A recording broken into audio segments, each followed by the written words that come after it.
السلام عليكم ورحمة الله وبركاته.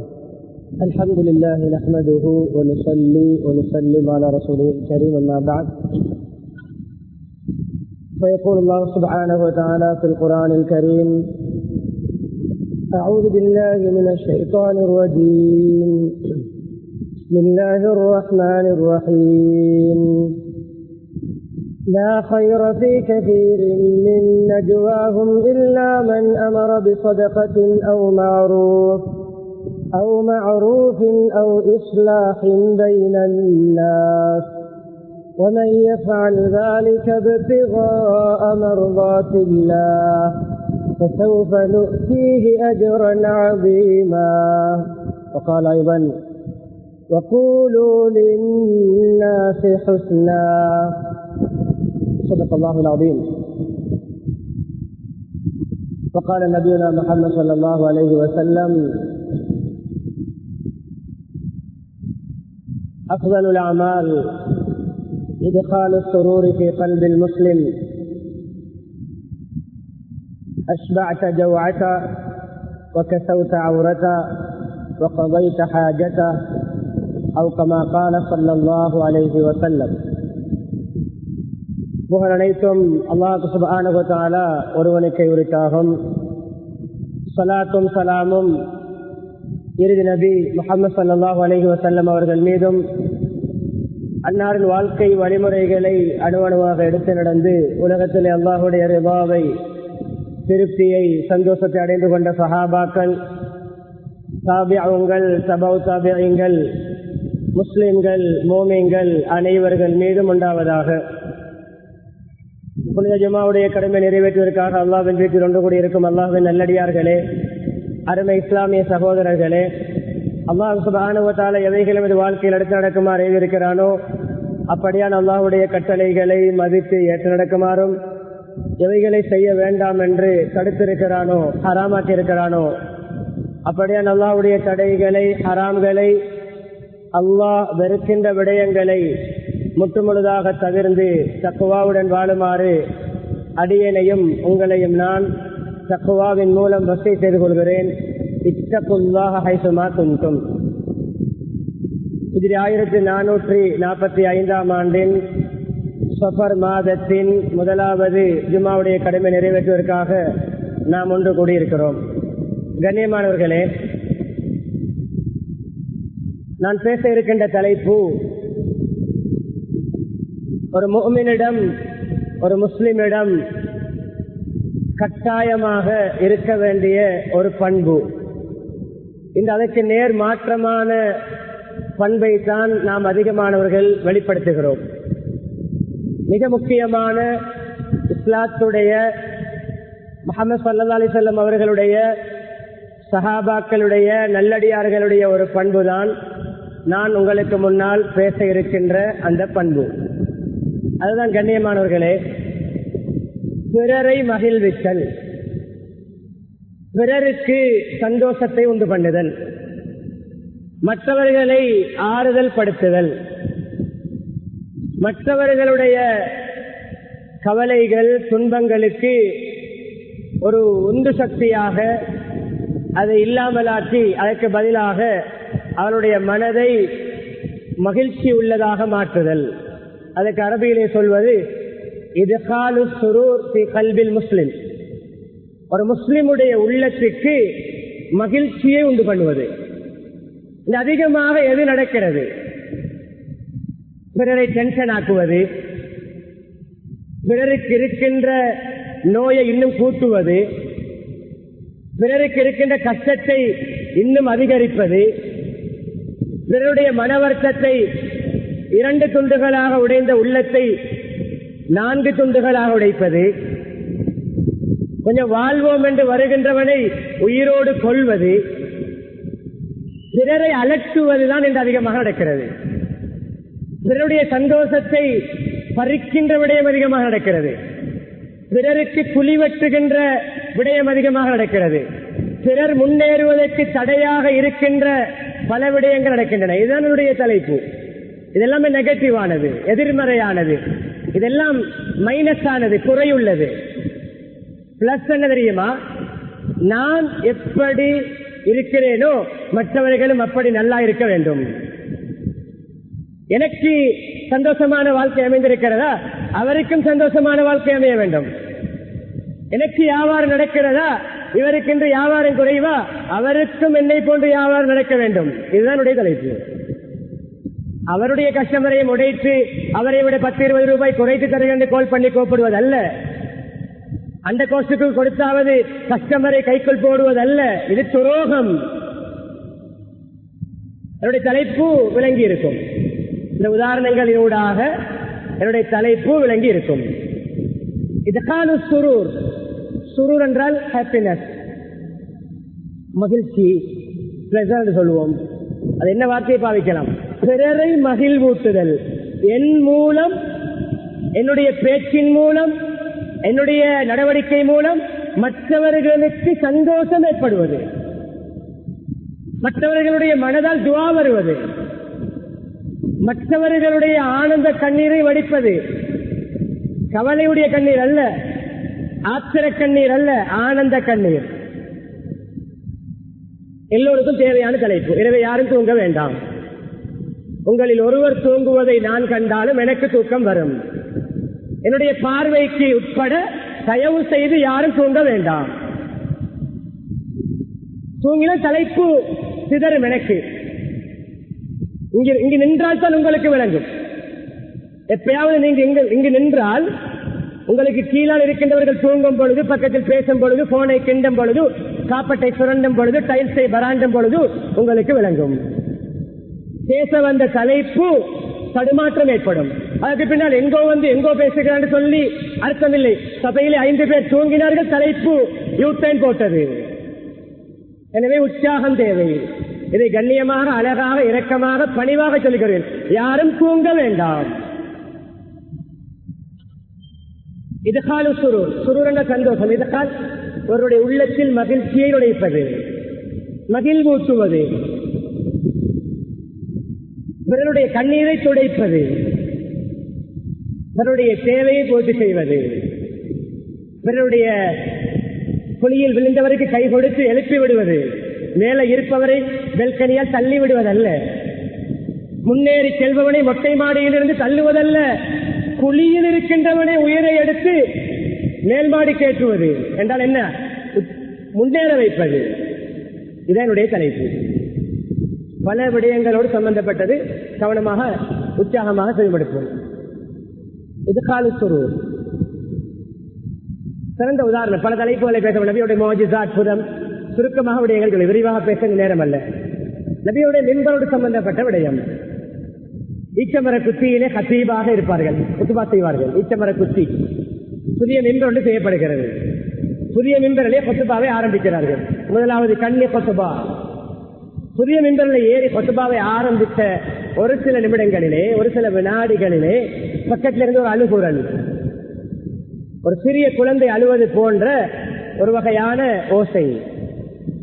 பார்க்கிறார்கள், யாரும் சின்ன குழந்தைகள் அழவில்லை. எங்கிருந்து ஓசை வருகிறது? ஏற்கனவே அவ்வளவு காலம் கொத்துபா செய்த ஈச்சமர குத்தி அழுகிறது. மனிதன் அல்ல, ஒரு மரக்கட்டை. அதுவும் நபியவர்கள் எனக்கு மேலால் நின்று கொத்துபா செய்வது எனக்கு பாக்கியம், எனக்கு சந்தோஷம். இன்று எனக்கு கவலை. நான் ஒதுக்கப்பட்டு விட்டேன். புதிய மிம்பரிலே ஏற்ற பேர் இருக்கிறார்கள். நாம் ஒரு பதவிக்கு வந்தால், ஒரு போஸ்டுக்கு வந்தால், ஒரு அதிகாரத்துக்கு வந்தால் பழையவர்களை தட்டுவது, பழையவர்களை அப்படியே ஒதுக்குவது, முன்னிய தியாகிகளை அப்படியே தள்ளிவிடுவது, வெட்டி விட்டு ஓல்டேக் பண்ணி கொண்டு வருவது, மஸ்ஜிதை பவுண்டேஷன்ல இருந்து அப்படியே கட்டி உயர்த்து வளர்த்து வசூல் பயிர் சாந்தூக்கி வெள்ளைப்படை விரித்து அங்கு அலைந்து இங்கு அலைந்து மஸ்ஜிதை கட்டினால் ஒரு கூட்டம் வரும். இந்த ஆம்புலன்ஸ் போன்று எண்ணற்ற திக்கிருந்தாலும் இடம் கொடுக்க வேண்டும். ஓல்டேக் பண்ணி கொண்டு வந்து இருக்கின்றவர்களை, தியாகிகளை, முன்னோர்களை விரட்டி விட்டு பள்ளியை பிடிப்பது. பள்ளி பிடிக்கின்ற ஒரு கூட்டம். கரையான் புற்றிலே பாம்பு கூட இருக்கின்ற பழக்கம். கஷ்டப்பட்டு கரையான் புற்று கட்டியதும் பாம்பு ஒரு நாளில் வந்து கரையானை விரட்டி விட்டு குடியிருந்ததும். இந்த பாம்பு போன்ற விஷமிகள் சமூகத்தில் இருக்கிறீர்கள். எனவே இந்த தலைப்பு முன்னோர்களை ஒதுக்குவது, வெட்டுவது, பிள்ளைகளுடைய கொஞ்சம் பாப்பாவுக்கு வயதாகிவிட்டால் நீங்க வீட்டுல இருங்க, நாங்க பார்த்துக்கொள்றோம் கடையை. இனி வந்து லொஸ் ஆகி பேங்குக்கு, பினான்ஸுக்கு, அப்படியே பேங்குக்கு கடை, வாகனம் எல்லாமே லொஸ் ஆகி சந்தையை மனநோயாளியாக்கி அப்படியே மனநோயாளியாகவே கபருக்கு அனுப்பி எத்தனை மகன்மார்கள். ஓரமா இருங்க வாப்பா, உங்களுக்கு தெரியுமா தந்தை வேர்வை சிந்தியது, அடிபட்டது, ஏற்றப்பட்டது, இரத்தம் அடித்தது, அந்த கடையை வாங்குவதற்கு பட்ட பாடு தெரியுமா? அதார்கள் எத்தனை பேர் பெற்றோர்களை ஒதுக்கின்றீர்கள், தந்தையுடைய பேச்சை கேட்கவில்லை, உங்களுக்கெல்லாம் வயசாயிட்டு வாப்பா ஓரமா இருங்க, நாங்க பார்த்துக் கொள்றோம் என்று பேங்குக்கு பறி கொடுத்த கடைகள் எத்தனை, கடன்காரன் பறித்த கடை எத்தனை, கடனுரிமையாளன். இதுதான் தலைப்பு. இந்த ஈச்சமரக்கட்டை அழும்பொழுது பணியை இறங்கி வந்து அப்படியே கட்டி தழுவி அணைக்கிறார்கள். கொஞ்சம் கொஞ்சமாக அழுகையை நிறுத்துகிறது. சொன்னார்கள், இந்த ஈச்சமரக்குத்தி ஏன் அழுகிறது என்றால், அதற்கு மேலால் இருந்து நான் குத்துபா செய்தேனே, பிரசங்கம் செய்தேனே, அந்த அல்லாஹ்வை பற்றி பேசப்பட்ட அல்லாஹ்வுடைய திக்ர், குர்ஆன், என்னுடைய வார்த்தைகளை கேட்டு அதன் மீது இருந்து அது கேட்டது. இன்று அதன் மீது நான் செய்யவில்லை, அதன் அழுகிறது. நான் கட்டி அணைக்காவிட்டால் கியாமத்து நாள் வரைக்கும் அழுது கொண்டிருந்திருக்கும். என்ன தலைப்பு? அந்த ஈச்சமர குத்தி அழுத அழுகையை கூட நபி அவர்கள் நிறுத்தி புதிய மிம்பரோடு இணையுங்கள், புதிய மிம்பரோடு அட்டாச் பண்ணுங்கள். இது காலு சுரூர் அலா ஜித்இன் நஹ்லா. மனிதன் அல்ல, ஒரு ஈச்சமர குச்சியை மகிழ்வித்தார்கள். அதற்கு உணர்வை கொடுத்தான் அல்லாஹ். நபி அவருடைய அற்புதம். அன்பானவர்களே, எப்பொழுதுமே நபி அவர்கள் டென்ஷனில் இருக்கின்ற, ஸ்ட்ரெஸ்ஸில் இருக்கின்ற, டிப்ரெஷன் இருக்கின்ற இந்த நோய்கள் எல்லாம் நமது காலத்து பெயர்கள், நமக்கு விளங்குவதெல்லாம் சொல்கிறேன். சஹாபாக்களுக்கு ஸ்ட்ரெஸ், டென்ஷன், டிப்ரெஷன் இருந்ததா இல்லையா என்பதே ஒரு சந்தேகம். நம்மை போன்ற இப்படியான மனநோய்கள் அப்படியானவைகள் இருக்கவில்லை. நமக்கு விளங்குவதற்கு சொல்கிறேன். ஒரு கவலை, ஒரு சேட்னஸ் இருக்கும் பொழுது எப்போதும் இருக்கின்ற கவலையை கூட்டுகின்ற வேலை பார்க்க மாட்டார்கள். ஒருவன் சொல்லுகிறார், எனக்கும் வீட்டுல கொஞ்சம் வைஃபோட பிரச்சனைப்பா, வைஃப் அப்படி இப்படி. அப்படியா? எங்கட வைஃப் தங்கமே, எங்கட வைஃப் நல்லம், அவங்களை கவனிக்கலையா? எங்கட வைஃப் நல்ல கவனிக்கிறோம். இதல்ல, இது அவனை இன்னும் மனநோயாளி ஆக்குகின்ற பேச்சு. பெண்கள் என்றால் கொஞ்சம் விலகின் என்றானப்பா, எனக்கும் வைஃபுக்கும் பிரச்சனை இருக்கிறதப்பா. பெண்கள் என்றால் கொஞ்சம் இப்படி அப்படி என்று தம்மையும் தன்னுடைய வைஃபையும் பெர்ஃபெக்டாகவும் அவருடைய மனைவியை பற்றி அவர் சொல்லும் பொழுது இன்னும் தாழ்த்தியும் சொன்னால் கடைசிக்கு அவன் நேராக வீட்டுக்கு போக மாட்டான், காதி கோட்டுக்கு தான் போவான். அப்படி அல்ல, என்னுடைய வைஃபு கொஞ்சம் அப்படி குறைபாடு கொஞ்சம் இருக்குதப்பா. பெண்கள் என்றால் அப்படித்தானப்பா. இதுதான் இதுகால சுரு, இதுதான் மோட்டிவேஷன், இதுதான் அவனை தூக்கி விடுவது. கொஞ்சம் பொறுத்து வாழப்பா, கொஞ்சம் பொறுத்து வாழப்பா. இப்படி ஒவ்வொன்றை பாருங்கள். அபு உமைர் என்று சொல்லக்கூடிய ஒரு சின்ன சஹாபி, அவர் ஒரு பறவை வளர்த்து வந்தார். முறையை பேணி தடுக்கப்படாத முறையிலே அதை வளர்த்து வந்தார். ஒரு நாள் அந்த பறவை ஒரு கருத்தில் ஒரு கிளி என்று வந்திருக்கிறது, ஒரு செல்ல பறவை. அது ஒரு நாள் செத்து விட்டது, பறவை செத்து விட்டது. நபி அவர்கள் ஸல்லல்லாஹு அலைஹி வஸல்லம் இன்று மையத்து வீடுகளுக்கு சென்று ஆறுதல் சொல்வதை விட ஜனாசா வீடுகளுக்கு போகின்ற பழக்கம் குறைவு.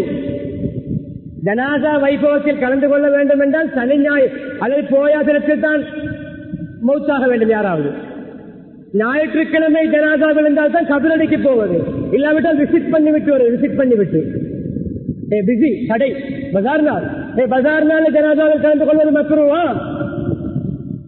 ஹராமா?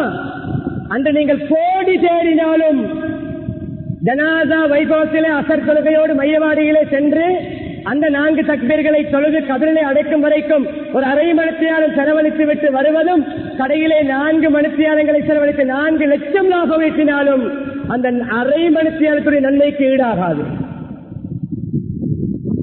வீக்கெண்ட்ஸில் சண்டே ஜனாசா விழுந்தால் தான் கபர் வரைக்கும் போவோம். யார் கருதுங்க? ஒன்றை விளங்கிக் கொள்ளுங்கள், திருமண வீட்டுக்கு கொடுக்கக்கூடிய முக்கியத்துவம் ஜனாசா வீட்டுக்கு நான் கொடுப்பதில்லை. திருமண வீட்டுக்கு அழைத்தால் போகத்தான் வேண்டும். பாவங்கள் அறாம்கள் அல்லாஹ்வுக்கு மாறுபாடு நடக்காத திருமணங்களுக்கு போகத்தான் வேண்டும். ஆனால் திருமண வீட்டுக்கு போனால் இத்தனை நன்மை, அப்படிப்பட்ட இப்படிப்பட்ட நன்மைக்கு சொல்லப்படவில்லை. ஜனாசாவுக்கு சொல்லப்பட்டிருக்கிறது. ஜனாசாவை பார்த்து விட்டு வருவதற்கு நன்மை சொல்லப்படவில்லை. எழுதி வைத்துக் கொள்ளுங்கள். யாராவது சபையில் இருக்கின்ற மூத்த உலமாக்கள், அறிஞர்கள், அறிவாளிகள் அப்படி ஒன்றை கண்டால் சொல்லுங்கள், என்னுடைய கருத்தை நான் வாபஸ் வாங்குகிறேன். யார் ஒருவர் ஜனாசாவை பார்த்து விட்டு போவாரோ சுவர்க்கத்தில் இந்த அந்தஸ்து, இத்தனை பாவங்கள் மன்னிக்கப்படும் என்று கூலி என்னுடைய பலகீனமான அறிவுக்கு இதுவரை கிடைக்கவில்லை. நான் பெரிய அறிவாளி, எனக்கு எல்லாம் தெரியும் என்று சொல்லவில்லை. எனக்கு கிடைக்கவில்லை. தெரிந்தவர்கள் கற்றுத்தாருங்கள், கால் மடித்து கற்றுக்கொள்கிறேன். ஒன்றை விளங்கிக் கொள்ளுங்கள், குறைந்தது தொழுகையிலாவது கலந்து கொண்டால் தான் நீங்கள் ஜனாசா வீட்டில் கலந்து கொண்ட பட்டியலிலே பேர் இடம்பெறும். எத்தனை ஜனாசாக்களை வீணாக்கி விட்டோம். ஏன் சொல்லுங்க, தலைப்புக்கு உட்பட்டது. ஒரு ஜனாசா வீட்டுக்கு போவது, அவர்களை தொழுகையில் கலந்து கொள்வது, கபரிஸ்தான் வரைக்கும் போவது, அடக்குவது, அவர்களுக்கு துஆ செய்வது, இதுவெல்லாம் இதற்கான சுரு. அந்த கவலை தோய்ந்த உள்ளம் உடைந்து அழுது கொண்டிருக்கின்ற உறவினர்களுக்கு ஆறுதல் அளிக்கின்ற நிகழ்வுகள். கிளி அல்லது ஒரு பறவை செத்ததற்காக நபி அவர்கள் ஆறுதல் சொல்கிறார்கள்.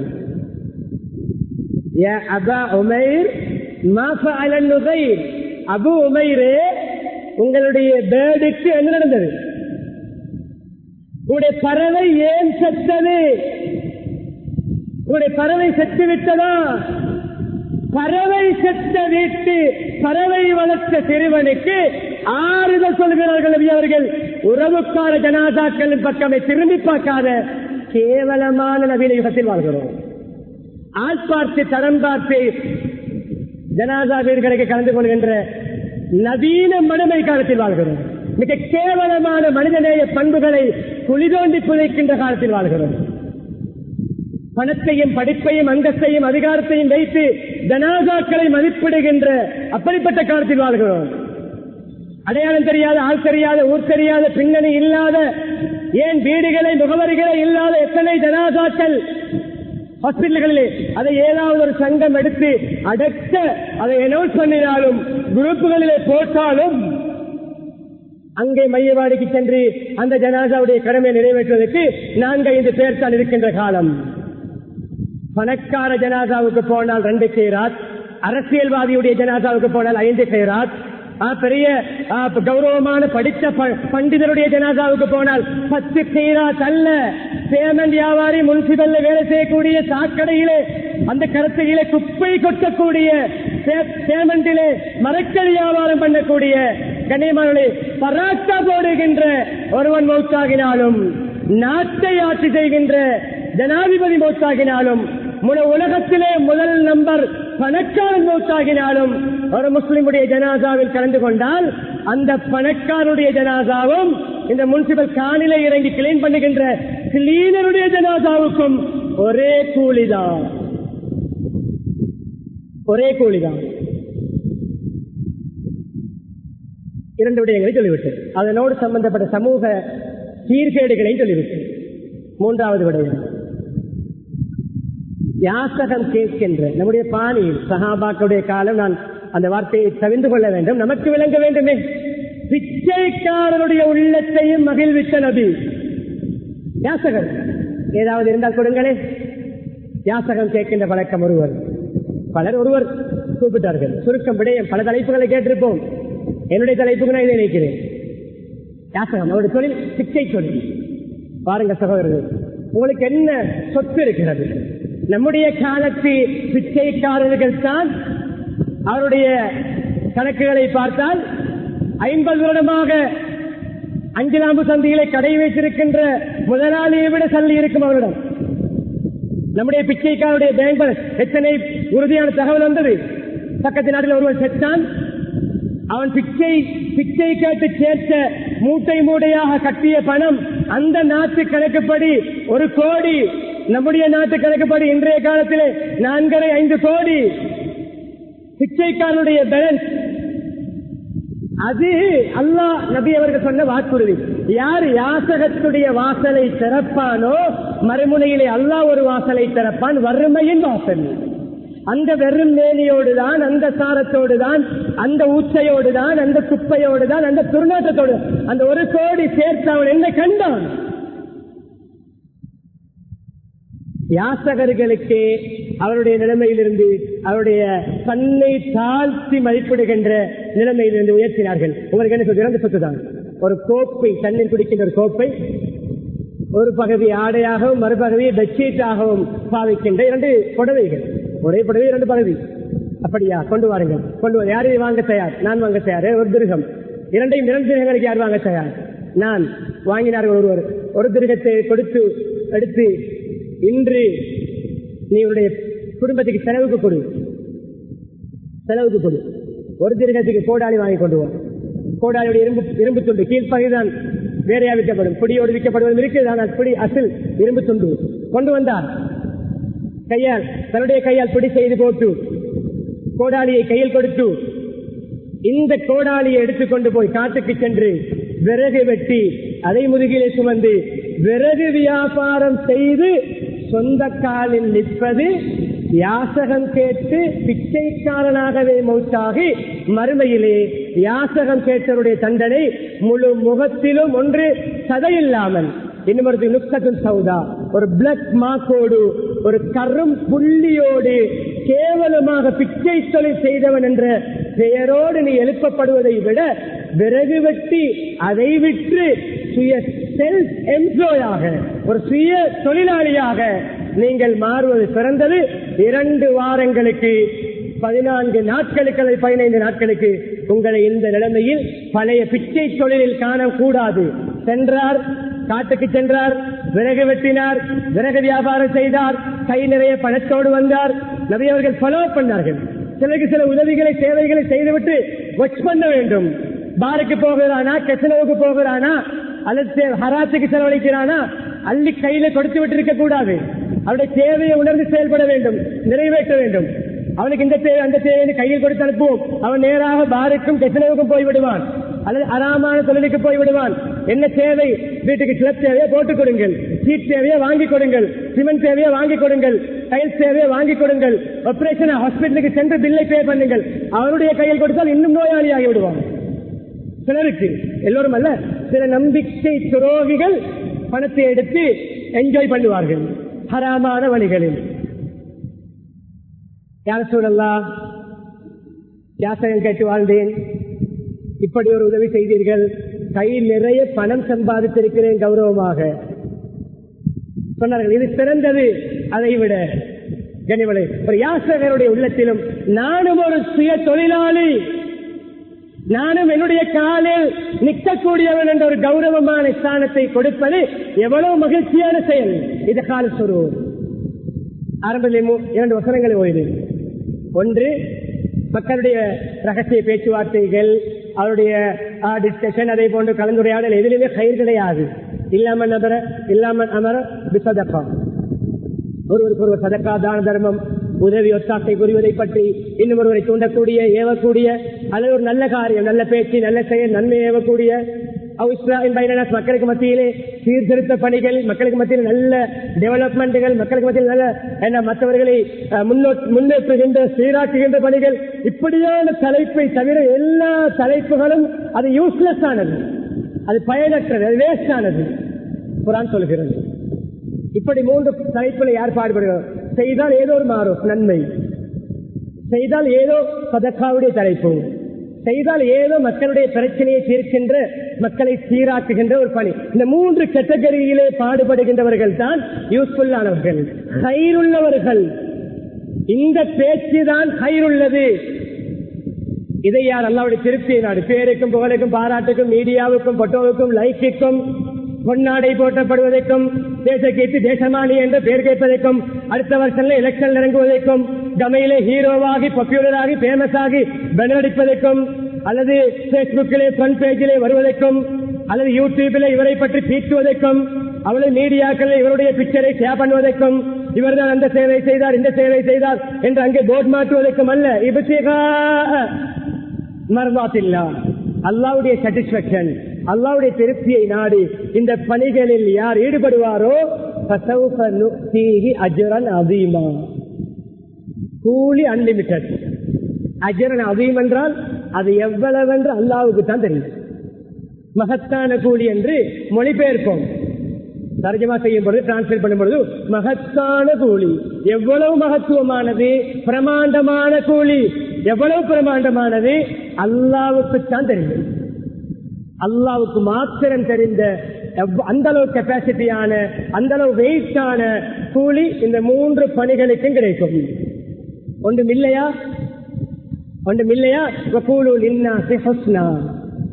மக்களுக்கு நல்லதை, சந்தோஷமானதை, அழகானதை, பாராட்டை, வாழ்க்கை, ஆறுதலை சொல்லுங்கள். ஒரு சிறிய ஆயத், ஆனால் பெரும் ஆழமான கருத்தை உள்ளடக்கியது. கொடுத்து விட்டு சொல்லி காட்டுவதை விட செய்துவிட்டு சொல்லி காட்டுவது. உங்களுக்கு அப்படி செஞ்சிருக்கிறோம், இப்படி செஞ்சிருக்கிறோம். நீங்கள் நன்றி கட்டவன், நன்றி கெட்டவன், நன்றி உள்ளவன் முடிவெடுப்பது அல்லாஹ். நன்றி கெட்டவர்களுக்கு தண்டனை இருக்கிறது. அதை நான் சொல்லி காட்டக்கூடாது. உனக்கெல்லாம் எவ்வளவு உதவி செஞ்சம்பா, நீங்க இருக்கிற வீட்டை நான் வாங்கி தந்ததுவா, உங்களோட மகள கல்யாணத்தை நான் தான் செஞ்சு வச்சேன். ஒரு வசனம் 5 லட்சத்துடைய நன்மை அழிந்துவிடும், 50 லட்சத்துடைய கூலி அழிந்துவிடும். அல்லாஹ்வுக்கு தெரியும். நன்றி கட்ட முறையில் நடப்பவர்கள், நன்றி கட்டவர்களுக்கு கடன் தண்டனை இருக்கிறது. அது அல்லாஹ் பார்த்துக் கொள்வான். நாம் பேசக்கூடாது.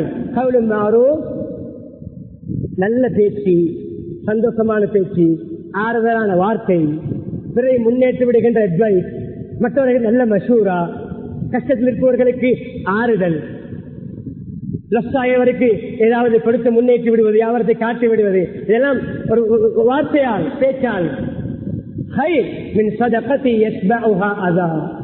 சதக்கா கொடுத்து விட்டு, தான தர்மம் செய்துவிட்டு, உதவி செய்துவிட்டு, அதை சொல்லி காட்டி மனசை நோகடிப்பதை விட அழகான நல்ல ஆறுதலான பேச்சு சிறந்தது. 2 பேர், ஒருவர் வசதி உள்ளவர், அவர் கொடுத்து அனுப்பிவிட்டு பீச்சிட்டு, இவருக்கு அப்படி செய்தேன், இப்படி செய்தேன், அப்படி செய்தேன், இங்க இவருக்கு அந்த குடும்பம், இந்த குடும்பம், அந்த கல்யாணம் சாய்க்கு நான் தான் செலவழித்தேன், அந்த வீடு மேல்கட்டு சிலர் நான் தான் போட்டு கொடுத்தேன், இந்த மஸ்ஜித் நான் தான், இதை அப்படியே அந்த மிம்பர் செய்த மஸ்ஜித் மிம்பர் அதை நான் தான் செஞ்சு கொடுத்தேன். பிறரை தூண்டுவதற்கு, உற்சாகப்படுத்துவதற்கு, தன்னை போன்று பணக்காரன் செலவழிக்காமல் இருக்கிறார், அவரை தூண்டுவதற்கு, உற்சாகப்படுத்த அவருக்கு சொல்லி காட்டுவது வேறு விடயம். அல்ஹம்துலில்லாஹ், அல்லாஹ் தந்திருக்கிறான் மச்சான், பாரு இந்த மஸ்ஜிதுக்கு இப்படி செய்ய கொண்டிருக்கு, நான் என் உம்மட வாப்பட பேர்ல செஞ்சு கொடுத்தேன், நீ வந்து இப்படி பார்த்து செஞ்சு கொடு, இது வேறு விஷயம். தன்னை பீத்துகின்ற நோக்கத்திலே, தன்னை பெருமையாக முன்வைக்கிற நோக்கத்திலே சொல்லி காட்டுவதை விட, சொல்லி காட்டி மனதை நோகடிப்பதை விட, ஒருவர் வசதி இல்லை, இப்ப என் தர வசதி இல்லப்பா, ஒரு அடுத்த கிழமை வாங்கலே, ஒரு மாசத்துல வாங்கலே, அக்கௌண்ட் தாரனே, கொஞ்சம் இறுக்கமா இருக்குது, டைட்டா இருக்குது, இன்ஷா அல்லாஹ் ஒரு 10 நாள்ல உங்களுக்கு அக்கௌண்ட் தாரனே, போங்க போங்க போங்க. நாங்களே அன்றைக்கு செலவுக்கு கஷ்டப்படுறோம், சின்ன வழி இல்லாம இருக்கிறோம், வியாபாரம் இல்லாம சாஞ்சி போய் இருக்கிறோம், நீங்களும் வந்துட்டீங்களா சொல்லிவிட்டு 50 ரூபாய் தூக்கி கொடுக்கிறோமே, அதை கொடுப்பதை விட, சொல்லிக்காட்டி மனசை நோகடிப்பதை விட சந்தோஷம் ஏற்படுகின்ற, கொடுப்பது சந்தோஷம், இன்னும் ஒருவரை கொடுப்பது சந்தோஷம், அதற்கு பின்னால் அவர்களை ஏசுவது, திட்டுவது மன வருத்தம். கறந்த பாலில் நஞ்சை போடுவது போன்று, கறந்த பாலில் நஞ்சை போடுவது போன்று.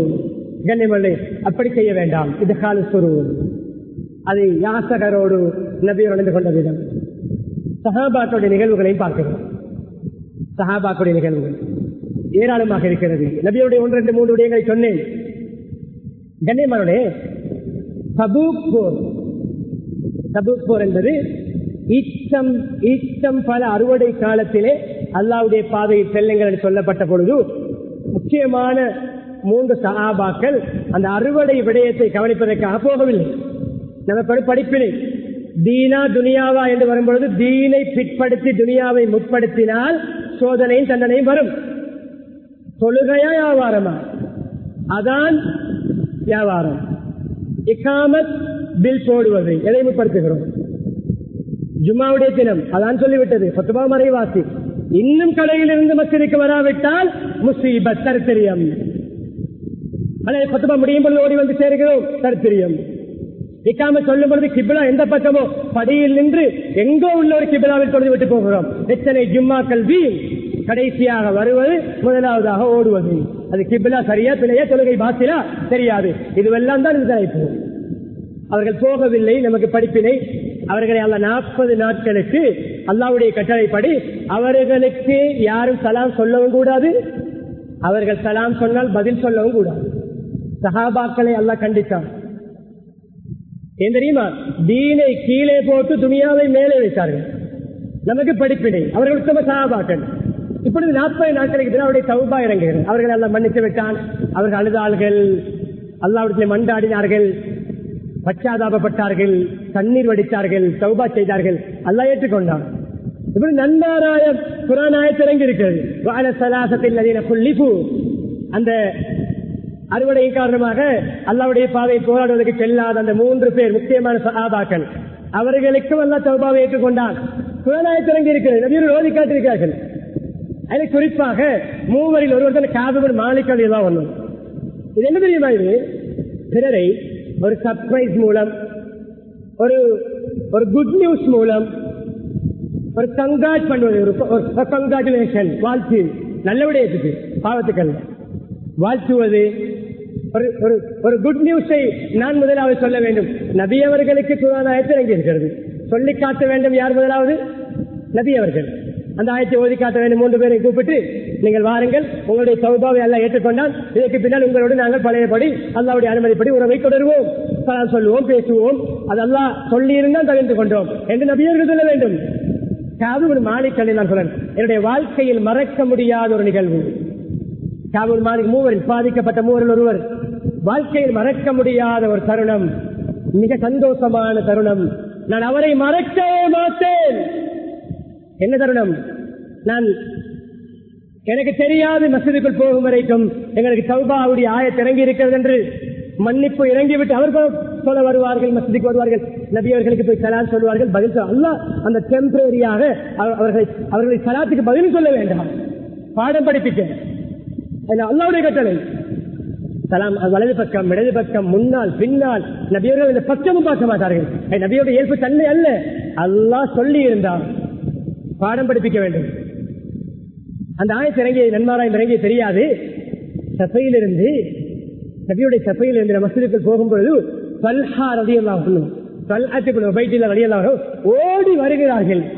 ஸ்பீடாக ஓடி வந்து என்னை சலாம் சொல்லி முசாபஹா செய்து, கத்தி அணைத்து முஆனகா செய்து, காபே, உங்களுடைய தௌபாவை அல்லாஹ் ஏற்றுக்கொண்டு விட்டான், உங்களை அல்லாஹ் பொருந்திக் கொண்டு விட்டான், உங்களை அல்லாஹ் மன்னித்து விட்டான், அந்த ஆயத் இறங்கி இருக்கிறது, உங்களுக்கு நான் குட் நியூஸ் சொல்கிறேன் என்று தல்ஹா ரலியல்லாஹு அன்ஹு எனக்கு சொன்ன குட் நியூஸ் எப்படி இருக்கும்?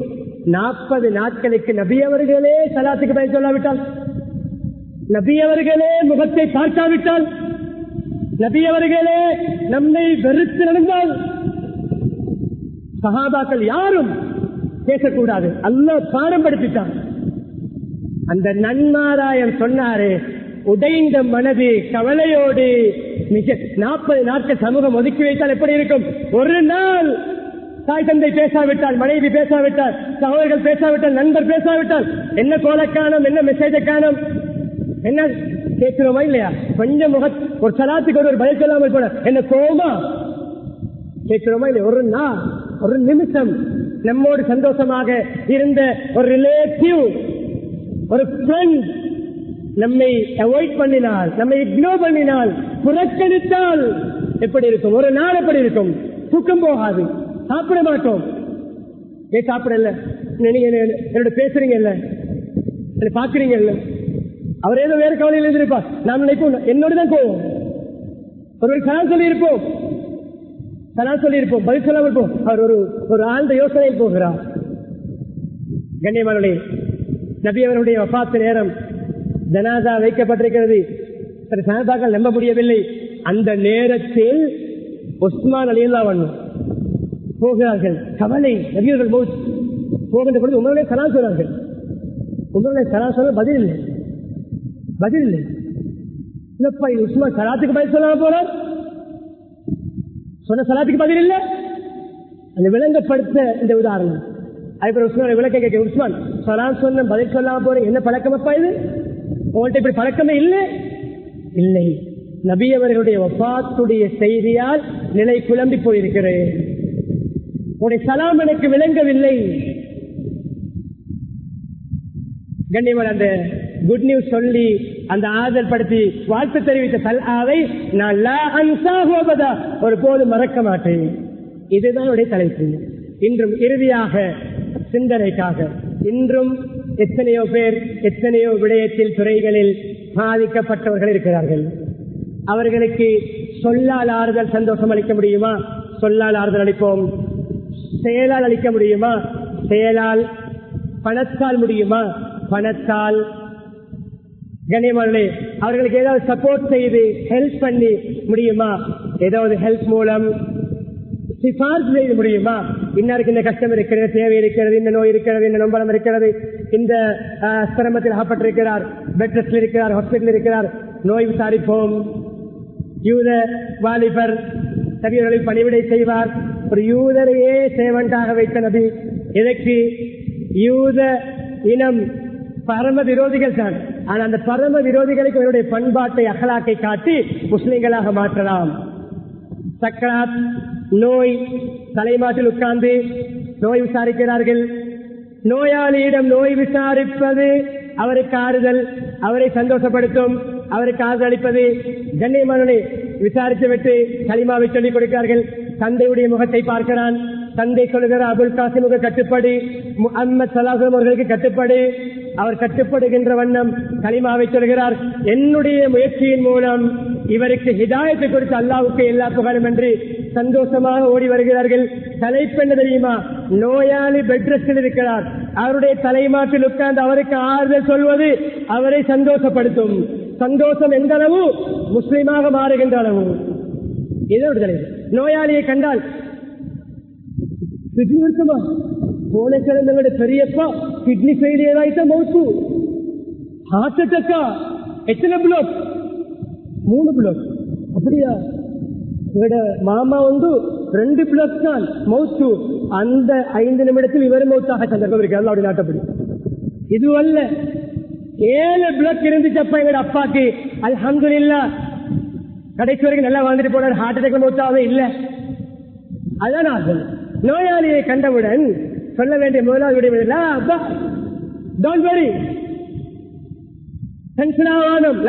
வார்த்தைகள் பல கருத்து. பெரிய அலட்டிக் கொள்ள வானம், அலட்டிக் கொள்ள வானம், யோசிக்க வானம், சின்ன விஷயம். இன்ஷா அல்லாஹ் உங்களுக்கு சுகம் கிடைக்கும். ஆறுதல், சந்தோஷப்படுத்துவது, அவருக்கு தைரியம் வரும். தைரியம் வரும். மாஷா அல்லாஹ், என்னையும் ஆறுதல் படுத்தி தூக்கி விட்டு போகிறார்கள், உற்சாகப்படுத்தி விட்டு போகிறார்கள். இதுதான் இஸ்லாம். ஹதீஸை சொல்லி முடிக்கிறேன். 3 ஹதீஸ்களை சொல்லி ஏராளமா இருக்கிறது. சிறந்த அமல் உன்னுடைய சகோதரருடைய உள்ளத்தில், முஸ்லிமுடைய உள்ளத்தில், மூமினுடைய உள்ளத்தில் பல கருத்துக்கள் வந்திருக்கிறது. சந்தோஷத்தை உண்டு பண்ணுவது, அவரை மகிழ்விப்பது, அவருடைய பசியை போக்குவது, அவருக்கு ஆடை தேவை ஆடை அணிவிப்பது, அவருடைய கடனை நிறைவேற்றுவது, அது கடன் நிறைவேற்றி சந்தோஷப்படுத்துவது, பசியை போக்கி சந்தோஷப்படுத்துவது, ஆடை இல்லாத ஆடைகளை கொடுத்து சந்தோஷப்படுத்துவது. அது இன்னொரு ஹதீஸ், யார் ஒருவர் ஒரு முஸ்லிமான சகோதரரை இந்த காபீர் மாலிகள் அவர்களை மீட் பண்ணினார்களே, பேஸ் பண்ணினார்களே, ஒரு குட் நியூஸோடு சந்தோஷம், ஒருவரை சந்தோஷப்படுத்துகின்ற செய்தியோடு ஒரு SMS, ஒரு மெசேஜ், ஒரு வாய்ஸ் வாட்ஸ்அப்ல மாஷா அல்லாஹ் கேள்விப்பட்டோம், அல்ஹம்துலில்லாஹ் உங்களோட புள்ள பாசாமே 9 ஏழாமே, மாஷா அல்லாஹ் உங்களோட புள்ள ஆபீஸ் ஆயிட்டாமே, மாஷா அல்லாஹ் புதிய உடலை ஓபன் பண்ணினீங்களாமே. ஒரு சலாம் இல்லை கலாம் இல்லை. என்னப்பா உடெல்லாம் கட்டி குடி போயிட்டு எங்களுக்கு சொல்ல தெரியாவா? பக்கத்து கடையினால உலகால வியாபாரம் பண்றேன்னு எங்களெல்லாம் ஒரு வீட்டுக்கு கூப்பிட மாட்டீங்களா?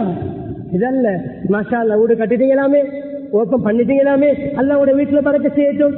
இன்னொரு கடை 5 நாம சந்தையில் ஒரு கடை, மெயின் ஸ்ட்ரீட் கடை, மாஷா அல்லாஹ் மெயின் ஸ்ட்ரீட்ல ஒரு கடை எடுத்துக்கிறீங்களாமே, அல்லாஹ் பறக்க செய்யட்டும். இல்லை, என்னப்பா ஒரு கடை போல சும்மா பெருத்தனம். இதுதான் நம்முடைய குணம். இதுவல்ல. மாஷா அல்லாஹ், அல்லாஹ் உங்களுக்கு இன்னும் ஒரு கடை வாங்குகின்ற பாக்கியத்தை தருவானா என்று துவா கேட்டால் அதே துவாவை மலக்குமார் நமக்கு கேட்பார்கள். அவருக்கு 2 கடை இருக்கும்போது நமக்கு 3 கடையாக அல்லாஹ் மாற்றுவான். இதுதான் இதனுடைய தலைப்பு. 2வது கடை, டெக்ஸ்டைல் செய்தவர் சைடால் ஜெம்மும் செய்கிறார். டெக்ஸ்டைல்ஸ் செஞ்சுட்டு வேலையை பாருங்கவா, சும்மா ஜெம்ல கை வச்சு லொஸ்டாய் கொள்ளாம இல்லை, நீங்கள் ஜெம்மம் செய்து ஜுவல்டு திறக்கக்கூடிய பாக்கியத்தை அல்லாஹ் தருவானாக என்று துவா கேட்டால், அவர் சிறந்த திறக்கவில்லையோ மலக்குமாருடைய துவா நமக்கு கிடைக்கும், நாம் திறப்போம். பிறர் முன்னேறுவது நமக்கு எரிச்சல், பிறர் சந்தோஷமாக வாழ்வது நமக்கு ஒரு மனசு நெருப்பு பற்றுகிறதா, நாம் நெருப்பிலே கருகுவோம், அவன் முன்னேறுவான். இதுதான் தலைப்பு. பிறரை மகிழ்விப்போம் சொல்லால், செயலால், பணத்தால், மசூராக்களால், ஐடியாக்களால். யாராவது ஐடியா கேட்டு வந்தால் சும்மா இந்த வியாபாரம் செய்து அதனால கையை வைக்க போயிட்டு நாங்க எவ்வளவு கஷ்டப்பட்டு வியாபாரத்தை படிச்சு பிடிச்சி இருக்கிறோம் தெரியுமா? இல்லை, அப்படியே செய்ய போறீங்களா? இப்படி போங்க, இங்க சாமான் இங்க எடுங்க, இப்படி பர்ச்சேஸ் பண்ணுங்க, இப்படி இன்வெஸ்ட் பண்ணுங்க. கடையில 15 வருஷமா 20 வருஷமா சம்பளம் வாங்குகிறார், அந்த ஊழியரை கூப்பிட்டு 20-25 வருஷமாக சம்பளம் வாங்க தொழிலாளியா இருக்கிறாய், இதே ஃபீல்டு ஒரு கடையை பார், நான் கிளீன் பண்ணி தருகிறேன், ஒரு முதலை போடு, இந்த வியாபாரத்தை செய், அவனை காட்டி கொடுத்து அவன் 10 பேருக்கு 20 பேருக்கு 100 பேருக்கு என்று தொழில் கொடுத்து வருமானம் கொடுத்தால் கண்ணியமான எத்தனை பேருடைய துவா கிடைக்கும்? 30 வருடம் 40 வருடம் 50 வருடம் அவன் மௌத்தாக வேண்டும் என்னுடைய கடையிலே சம்பளம் வாங்கிக் கொண்டு, இதை நம்முடைய நிலைப்பாடு. கோலேனாக இருந்தவன் கடை திறக்க போகிறேன், ஒரு வியாபாரம் தனியை பண்ண போகிறேன், இம்போர்ட் பண்ண போகிறேன் வந்தால் நீங்க சும்மா அதுல கையில் வைக்க வேணும், இவன் கடையில் இருந்தவன் நம்பிக்கை இல்லாதவன் ஏமாற்றியோட யாரும் வியாபாரம் பண்ண வேணும். எத்தனை மெசேஜ்கள்! இதுதான் என்னுடைய தலைப்பு. பிறருக்கு குழி வெட்டாமல் குழியிலே வீழ்ந்தவர்களை தூக்கி மேலே கொண்டு வருவதுதான் என்னுடைய தலைப்பு. எல்லாம் அல்லாஹ் சுப்ஹானஹு வ தஆலா நம்முடைய மனதை காரணமானதாக மாற்றி பிறரை எப்பொழுது மகிழ்விக்கக்கூடிய, சந்தோஷப்படுத்தக்கூடிய, முன்னேற்றக்கூடிய, கவலையில் ஆழ்ந்தோடைய கண்ணீர்களை துடைக்கக்கூடியவர்களாக மாற்றுவானாக. யாருடைய பாவங்களை மன்னித்தருள்வாயாக, என்னுடைய பெற்றோருடைய பாவங்களை மன்னித்தருள்வாயாக, உற்றாருடைய பாவங்களை மன்னித்தருள்வாயாக, மனை மக்களுடைய பாவங்களை மன்னித்தருள்வாயாக, சகோதர சகோதரிய பாவங்களை மன்னித்தருள்வாயாக, பூரா முஸ்லீம்கள் மோமின்கள் அனைவருடைய பாவங்களை மன்னித்தருள்வாயாக. யார் உண்மையான ஈமானை தருவாயாக, இஸ்லாமிய பண்புகளை தருவாயாக, யார் தாராள மனசை தருவாயாக, எப்பொழுது மற்றவர்களை மகிழ்விக்கின்ற தாராள தன்மை தருவாயாக, மற்றவருடைய கண்ணீரை துடைக்கின்ற அதற்கு காரணமாக நன்மை மாற்றுவாயாக, மற்றவருடைய கவலை கண்ணீர்களையும் ஆத்திர கண்ணீர்களையும் வடிக்க வைக்கக்கூடியவர்களாக்கி விடாதையா அல்லாஹ், கஷ்டப்படக்கூடிய இன்னும் கஷ்டத்தில் ஆழ்த்தக்கூடியவர்களாக்கி விடாதையா அல்லாஹ், குழியில் வீழ்ந்தவர்களை குழியிலே போட்டு மூடுகின்றவர்களாக நம்மை மாற்றி விடாதையா அல்லாஹ், பிறருக்கு கை கொடுக்கின்றவர்களாக்குவாயாக, பிறரை முன்னேற்றுகின்றவர்களாக்குவாயாக, பிறருக்கு நல்ல மசூராக்களை செய்து அவர்களுடைய வாழ்க்கையிலே முன்னேற்றங்களை ஏற்படுத்துகின்ற நல்லவர்களாக மாற்றுவாயாக, பிறரை சுயத்து கண்ணியமாக வாழ வைக்கின்ற, பிறரை வாழ வைத்து விட்டு வஃபாத்தாகின்றவர்களை நம்ம மாற்றுவாயாக. ஈமாவுடன் வாழ்ந்து கலிமாவுடன் மரணிக்கக்கூடிய பாக்கியத்தை நம் அனைவர்களுக்கும்